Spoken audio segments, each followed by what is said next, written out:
เราบ้านว่าเดินสำรวจนะเบื้องนี้หักไปเบื้องนี้นิดนึงได้อยู่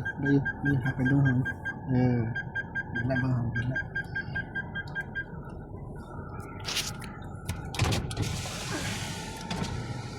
แวนพับรถกูจิเบิ้ง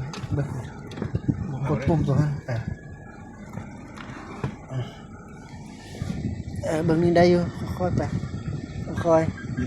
ไปเบื้องนี้วินละเบื้องตัวนั้นเบื้องหักมาเบื้องหางนั่นนึงวินแล้วไงวินละหางวินละ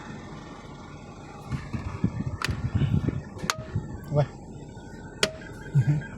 ตาหัก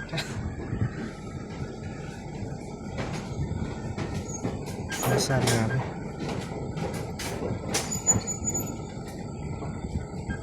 สไตล์เดียวกับตัวเขาไป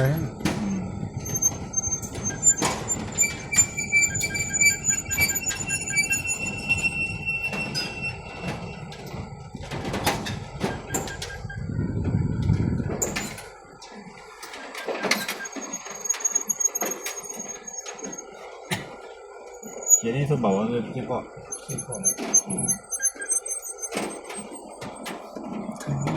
ดูตรงที่ตอนน้ำมันเลยมาตัวนี้ตอกในตอนน้ำมันแล้วคือบทถึงของการบ้านแล้วเนาะติดเซลกันบ้าน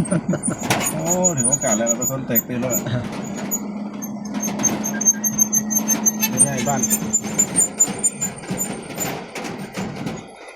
เป็นน้ำเหลืองน้ำเหลือง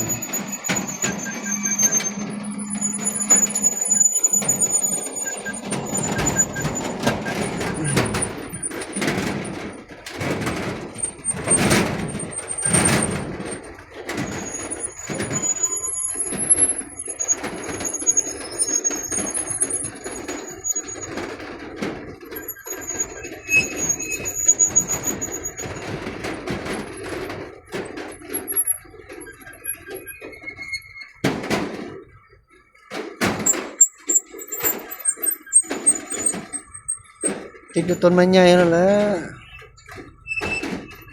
แบบเขาอีก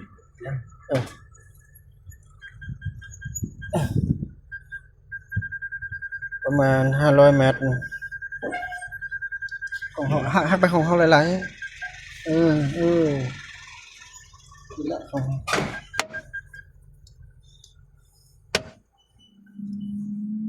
พับอยู่